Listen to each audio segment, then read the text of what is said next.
अगर बिहार का दलित भाई शिक्षित होएगा तो राजनीति में बदलाव आना शुरू होगा। धर्म के प्रचार से शिक्षा जगत नहीं उठ सकता है, गरीबी दूर नहीं हो सकती है, गरीब का बेटा शिक्षित नहीं हो सकता है। लालू जी ऐसे महान नेता ने जागरूकता लाई, उस जागरूकता को लोगों ने जंगल राज की उपाधि दे दिया। साजिश के तहत 2005 के 22 जनवरी को इमामगंज में इनकी हत्या कर दी थी।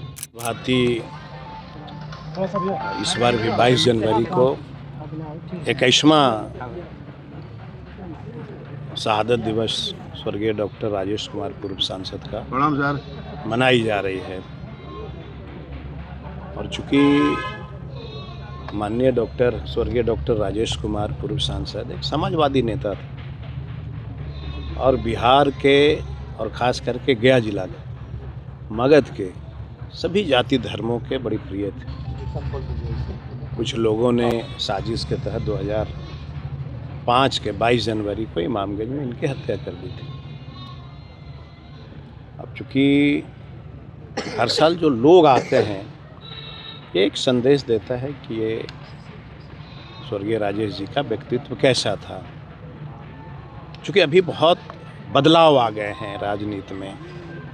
अभी मैं देखता हूँ कि बिहार में जो लीडरशिप है ये सभी लीडरशिप सिद्धांत से चलना पसंद नहीं करते हैं, पद प्राप्ति की राजनीति करते हैं। और युवा जो हैं बिहार के, खास करके गया जिला के जो दलित भाई हैं, इन लोगों ने बाबा भीमराव अंबेडकर के सपने को नहीं समझा। यही वजह है कि मौका प्रस्त जो लीडरशिप है वो जिधर जाता है लोग उधर झुक जाते हैं। सिद्धांत की राजनीति होनी चाहिए। पहले सिद्धांत की राजनीति होती थी जब हमारे पिताजी थे, बालिक राम जी थे, स्वर्गीय डॉक्टर रामस्वरूप जी थे, बहुत सारे लोग थे। इनकी नेतागिरी जो है, राजनीति जो है वो विचारधारा पे चलती थी।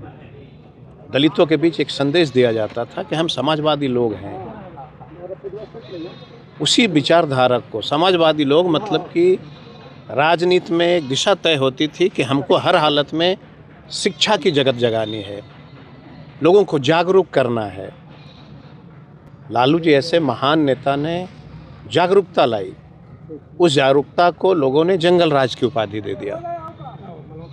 और जो शिक्षा जगत का बात हुआ था उसको धर्म के नाम पर परिवर्तन कर दिया गया। ये बड़ी विडंबना है बिहार में दलित भाइयों के लिए। खास करके पता था इन लोगों को कि अगर बिहार का दलित भाई शिक्षित होएगा तो राजनीति में बदलाव आना शुरू होगा, इसलिए धर्म के नाम पे भटकाओ। और बड़ी विडंबना है कि जिन लोगों ने दलित नेता के रूप में बागडोर संभाला ये सभी पद के लालची हो गए, अपनी सिद्धांत को चकनाचूर कर दिया। और इन लोग भी शिक्षा की जगत न जला करके धर्म की प्रचारक बन गए। धर्म के प्रचार से शिक्षा जगत नहीं उठ सकता है, गरीबी दूर नहीं हो सकती है, गरीब का बेटा शिक्षित नहीं हो सकता है। यही तो हमारे पूर्वज कहा करते थे। हमारे पिता ने क्या कहा, हर हालत में तुमको शिक्षित होना जरूरी है। मंदिर और मस्जिद की बात नहीं चलेगी। मंदिर और मस्जिद हमारा आस्था का प्रतीक है। ये किसी के कहने से हम हिंदू और मुसलमान नहीं होते हैं, ये हमारा जन्मसिद्ध अधिकार है। हम जन्म लेते कोई नमाज पढ़ता है, कोई मंदिर में जाता है, कोई गिरजाघर जाता है, कोई गुरुद्वारा जाता है। लेकिन देश में, बिहार में दलित का बेटा शिक्षित नहीं हो, इसको लेकर के बड़ी साजिश रची गई देश में और धर्म के प्रचार में। आप कल्पना करिए आज देश में धर्म के नाम पे जितने पैसा खर्च हो रहे हैं, अगर उतने पैसे गरीबों का स्कूल बना दिया गया होता, गरीबों के लिए अस्पताल बना गया होता तो यह देश न जाने कितनी ऊंचाई छूती। क्या अमेरिका में इंसान नहीं रहता? क्या जापान में इंसान नहीं रहता? ऑस्ट्रेलिया, डेनमार्क में इंसान नहीं रहते? ये सब देश में शिक्षा की जगत पे फोकस किया जाता है कि शिक्षित होना जरूरी है। मैं दावे के साथ कह सकता हूँ कि आज भी बिहार में दलित परिवार जो है मात्र 13% शिक्षित हुआ है। अब बताइए, जिस देश में 78 साल हो गया हो देश आज़ादी का, वहाँ का दलित का बेटा मात्र 13% ही शिक्षित हुआ हो तो क्या कहना है।